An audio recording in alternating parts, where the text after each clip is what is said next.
Hey everyone, what if I told you that the next few minutes could give you the knowledge to actually save a life?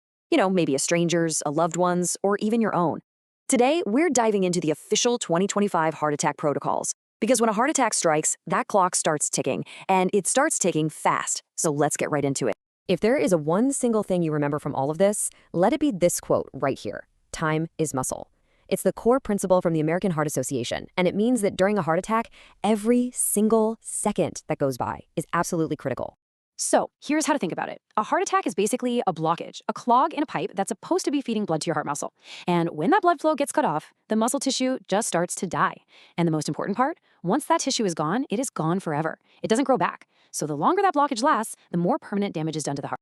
Okay, so we know we have to act fast, but how do you even know when to act, right? That brings us to our first crucial skill, learning how to recognize the warning signs. Now, these are the classic signs you've probably heard about.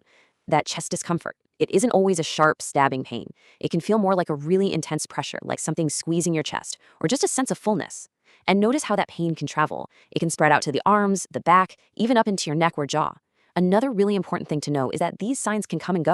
And this, right here, is a life-saving piece of information. Not every heart attack looks like what you see in the movies, especially for certain people. We see that women, the elderly, and people with diabetes are way more likely to experience these atypical symptoms. We're talking about things that are super subtle, like what feels like indigestion, or maybe just extreme fatigue, or even pain that's only in the jaw or back. Ignoring these subtle signs can be a fatal mistake. Okay, so you've recognized the signs. You think this could be a heart attack. What do you do right now? Let's get into the official first aid protocol. This is a clear, simple, step-by-step procedure that literally anyone can follow. So, here are the 4 key steps, and I really want you to burn number 1 into your brain. Call 911 immediately. That is always, and I mean always, without any exception, the very first and most important thing you do. We'll get to the others, but nothing matters more than getting professional help on the way. Now, this might seem like a small detail, but it has huge consequences. Why chew the aspirin? Well, when you chew it, the medicine gets absorbed directly into your bloodstream, right through your mouth, which helps it start fighting that blood clot way, way faster. Just make sure the person is awake and alert and that they don't have a known aspirin allergy or any serious bleeding issues. All right, so knowing what to do is half the battle. But honestly, knowing what not to do is just as critical. When people panic, they often fall back on myths they've heard. And in this situation, those myths can be deadly.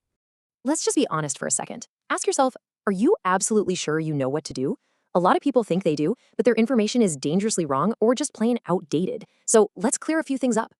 The first big myth is waiting for that dramatic Hollywood heart attack, where the person clutches their chest and collapses.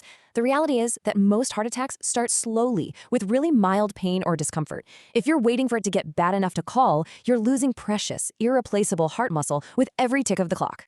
Okay, this one is huge. So many people think they're saving time by just driving to the hospital.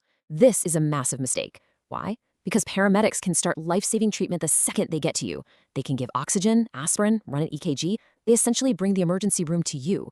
Plus, they can call ahead to the hospital so a team is ready and waiting. You literally get to bypass the ER waiting room. And yeah, we're hitting this one again because it is that important. Don't just swallow the aspirin. Chew it. It can be the difference between that medicine starting to work in just a few minutes versus maybe half an hour later. And remember, time is muscle. That difference is everything. And let's just bust 2 more dangerous myths really quick.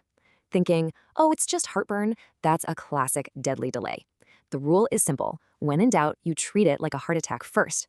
And that whole cough CPR thing you might have seen online, total internet myth. It's completely ineffective. Don't waste a single precious second on it. So we've gone through the signs, the steps, and the myths. If you only remember one thing from all of this, what should it be? Let's just boil it all down to the single most important takeaway. This number. This is it. 5 minutes. The American Heart Association says that if you have symptoms that could even possibly be a heart attack, you should wait no longer than 5 minutes before calling 911. Not 10 minutes. Not, let's just wait and see if it gets better. 5 minutes. And this is so crucial to understand. You're not expected to be a doctor here. You don't have to be 100% sure it's a heart attack. Your one and only job, your most important job, is to recognize that something is wrong and make that call. That's it. That's how you save a life. Look, the information is pretty simple. The steps are clear. The knowledge is now yours. So the only question left is when that moment comes, when every second is counting down, will you be ready to act?